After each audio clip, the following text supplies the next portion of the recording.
The idea is they have to sit down with the peace community to end this war. It's the only way possible that this can happen. I'm going to allow many of our guests here to speak on their own behalf, on behalf of their organizations, and let's start. I'm Malachi Kilbride with the Declaration of Peace. 4.5 years ago, the United States illegally attacked and subsequently occupied Iraq against international law. Tens of thousands of U.S. soldiers are now maimed. Several thousand are dead. And over 1 million Iraqis are estimated to be dead because of this war and occupation. We've spent almost $500 billion, and the Bush administration has the gall to come back to Congress and ask for more money for war and occupation. And the Congress over the last 4.5 years has refused to accept their responsibility, their constitutional authority, and they've refused to listen to the people. Now we are in these days of decision where we have to act and make sure the Congress knows that we are still opposed to this war. We want the troops to be brought home, and we want the war criminals put on trial.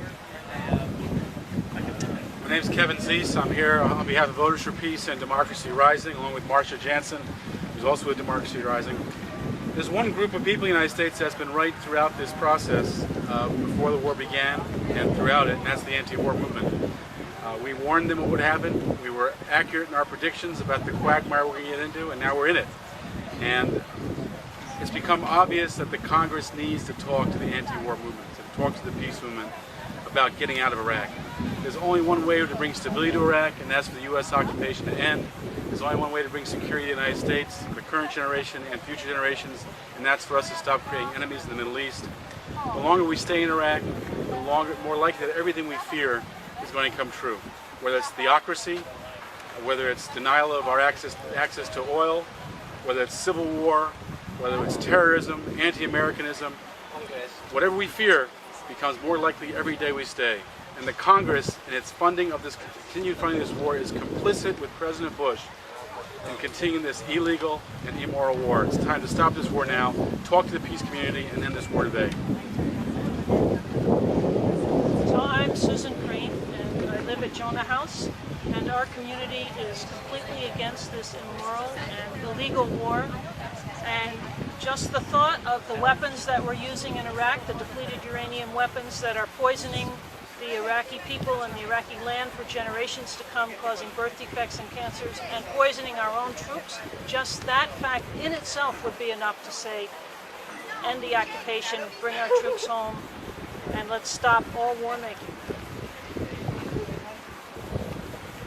Lydia Benjamin with Code Pink. Everywhere we went this summer, we heard people saying to us, what is wrong with Congress? Why isn't it doing what we voted them in to do? And we're here to say, if we call ourselves a democracy, we even try to impose democracy on other countries, then let's prove we're a democracy. Congress, start representing the people. No more money for war. I'm Lorna Vander Zanden here today with a plea for Congress and the House. Please, let's get together, sit down around a big round table, and find a path to peace. We need it now. My name is Ann Wright, and I represent Veterans for Peace. And as veterans, we are totally against this war, this illegal war of aggression on Iraq. We need to stop the war now. We need to have reparations for the Iraqis. We need to make sure that our veterans are treated properly. The war needs to end now. Steve Lane with Peace Action Montgomery. I'm an old guy that was a kid right after World War II. At that time, we kids would slap each other on the back and say, the United States never attacked a country that didn't attack us first. We can't say that anymore. We attacked a country that never harmed us and never could. And the result is an abasement and a degrading of American values. Congress must end this war now. My name is Gail Murphy. I'm standing here for the Voices for Creative Nonviolence, a group that has for the past year been occupying district member offices to end the war, to bring an end to the occupation. So I'm standing here for them and for the rest of the movement and the majority of Americans who oppose this war to call on Congress not to vote for another dollar to continue the occupation, but rather to vote for the return of the troops, the complete withdrawal of all U.S. military and private contractors from Iraq. I'm Jay Marks, coordinator of the Washington Peace Center. I'm happy to add the Washington Peace Center's name to this letter on behalf of the 1,500 members of the Washington Peace Center in the District of Columbia in the greater Washington area.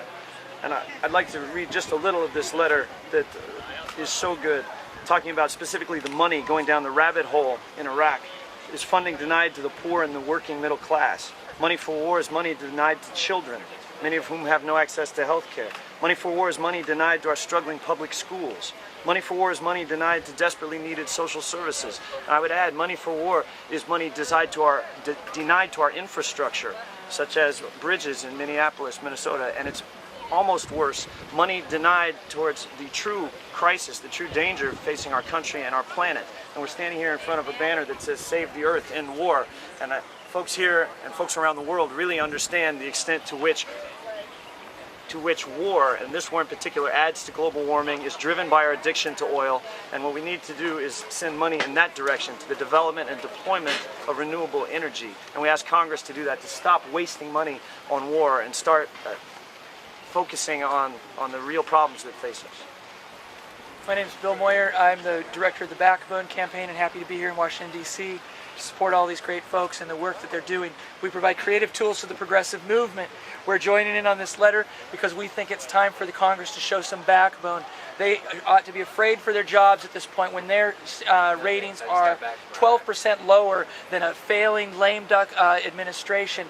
We need to we're not just an anti-movement, we're a propositional movement. We believe that it's not just about ending this wars, but it's about ending all wars and empire, and that we need to take a 180-degree turn in our foreign policy, stop recruiting enemies, start recruiting friends. My name is Michael Wally. I'm with the Dorothy Day Catholic Worker House here in town in Washington. I support the people who are calling for an end to the illegal, unjust, immoral, ungodly, and unpatriotic wars in Iraq and elsewhere around the world. The Pope condemned these wars as illegal, unjust, and immoral, and as a Catholic, I support the Church. Does the press have any questions for any of our distinguished guests? And now what's going to happen? These letters are going to be presented to the individual congressman, Max? The idea, Bill, is to actually take over today. I'm hoping to find volunteers that are willing to take them to the 4 offices. We want to hand-deliver the letters today. It's been my understanding that Petraeus is going to talk on Monday, and he's going to promote further war and bloodshed. So we want to get these letters there as soon as possible. We want to have this meeting. Failure to meet with us, I have a suspicion that people are going to rise up and do more civil resistance against this war. If they don't want to dialogue with us, we're going to try to speak truth to power through civil resistance.